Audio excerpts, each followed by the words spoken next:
দেশৰ ৪,১২১টা বিধানসভা সমষ্টিৰ ভিতৰত সমৃদ্ধিশালী অসমৰ এটা সমষ্টি।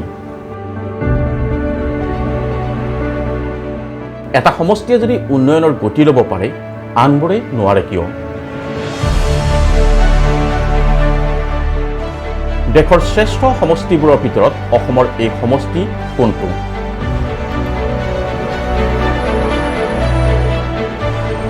দেশৰ ৪,১২১টা বিধানসভা সমষ্টিৰ ভিতৰত সকলো দিশৰ পৰা সমৃদ্ধিশালী সমষ্টিটো অসমৰ নেকি?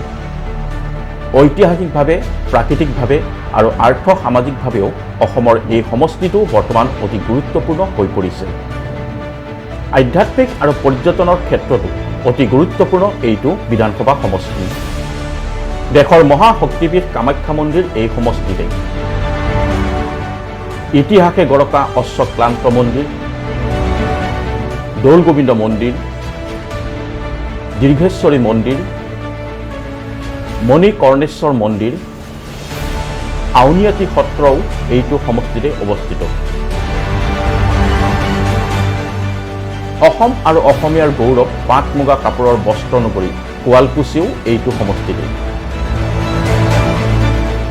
হয়, আপুনি ঠিকেই ধৰিছে। আমাৰ আজিৰ প্ৰতিবেদনৰ পাতনি জালুকবাৰী সমষ্টিৰ ওপৰতেই।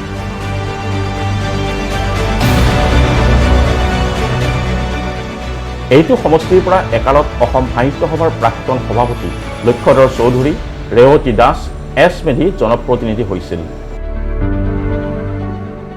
১৯৮৫ চনৰ পৰা তিনিটা কাৰ্যকালৰ বাবে অসমৰ ছাত্ৰ আন্দোলন আৰু অসম আন্দোলনৰ নেতা ভৃগু কুমাৰ ফুকনে সমষ্টিটোৰ জনসাধাৰণক নেতৃত্ব দিছিল। ২০০১ চনৰ পৰা বৰ্তমানলৈ ৫টা বিধানসভা নিৰ্বাচনত জয়লাভ কৰি ডক্টৰ হিমন্ত বিশ্ব শৰ্মাই এই জালুকবাৰী সমষ্টিৰ পৰাই মুখ্যমন্ত্ৰীৰ আসন অলংকৃত কৰিছে।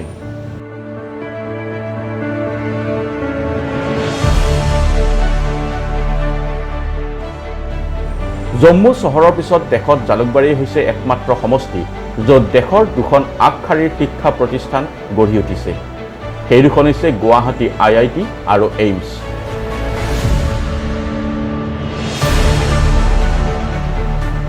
মানৱ সম্পদৰ বিকাশৰ বাবে অতি গুৰুত্বপূৰ্ণ সমষ্টি হৈছে জালুকবাৰী।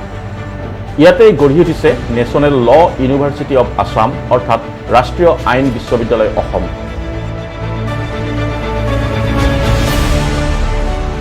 আছে National Institute of Pharmaceutical Education and Research চমুকৈ NIPER, Central Institute of Petrochemicals Engineering and Technology অৰ্থাৎ CPET। শেহতীয়াভাৱে IIT গুৱাহাটী আৰু অসম চৰকাৰৰ যৌথ উদ্যোগত গঢ়ি উঠিছে Assam advanced health innovation institute চমুকৈ AAHI।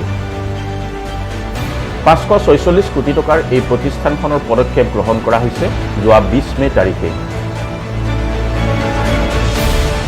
এই জালুকবাৰী সমষ্টিতেই IITৰ সংলগ্নকৈ গঢ়ি উঠিছে কেন্দ্ৰীয় বিদ্যালয়।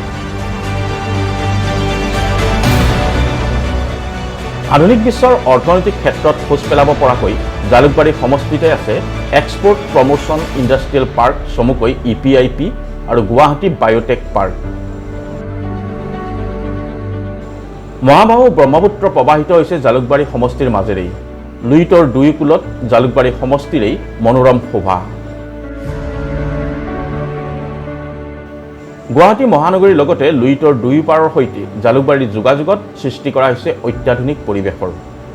গুৱাহাটী মহানগৰীৰ পৰা জালুকবাৰী সমষ্টিৰ উত্তৰ গুৱাহাটীলৈ যাতায়াতৰ বাবে ২০২০ চনৰ ২৪ আগষ্টত মুকলি কৰা হয় এছিয়াৰ দীৰ্ঘতম নদী ৰোপৱে।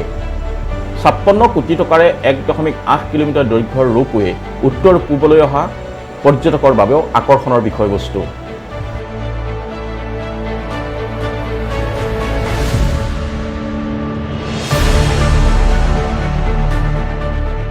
গুৱাহাটীৰ ভৰলুমুখৰ পৰা জালুকবাৰী সমষ্টিৰ উত্তৰ গুৱাহাটীৰ অভয়পুৰ সংলগ্ন হোৱাকৈ নিৰ্মাণ হৈ আছে ব্ৰহ্মপুত্ৰৰ ওপৰত গুৱাহাটীৰ দ্বিতীয়খন দলং। ১.৬ কিলোমিটাৰ দৈৰ্ঘ্যৰ আৰু ৩৩ মিটাৰ বহল ৬ লেনযুক্ত এই দলঙৰ আধাৰশিলা স্থাপন কৰিছিল দেশৰ প্ৰধানমন্ত্ৰী নৰেন্দ্ৰ মোদীয়ে। বৰ্তমান ইয়াৰ নিৰ্মাণ কাৰ্য তীব্ৰ গতিত চলি আছে। দেশৰ ৪,১২১টা আৰু অসমৰ ১২৬টা বিধানসভা সমষ্টিৰ ভিতৰত এইটো হৈছে গুৰুত্বপূৰ্ণ সমষ্টি জালুকবাৰী। কিন্তু কেনেদৰে সম্ভৱ হয় উন্নয়নৰ এনে গতি? নিশ্চিতভাৱে এগৰাকী জনপ্ৰতিনিধিৰ কৰ্মস্পৃহা আৰু ভৱিষ্যদৰ্শী মনোভাৱৰ বাবেই এয়া সম্ভৱ।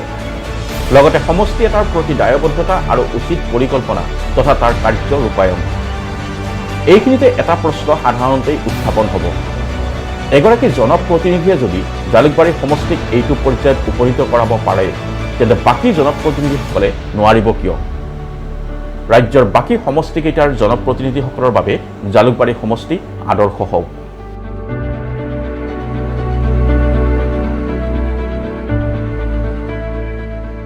নিউজ ডেস্ক ৰিপৰ্ট, নতুন সময়।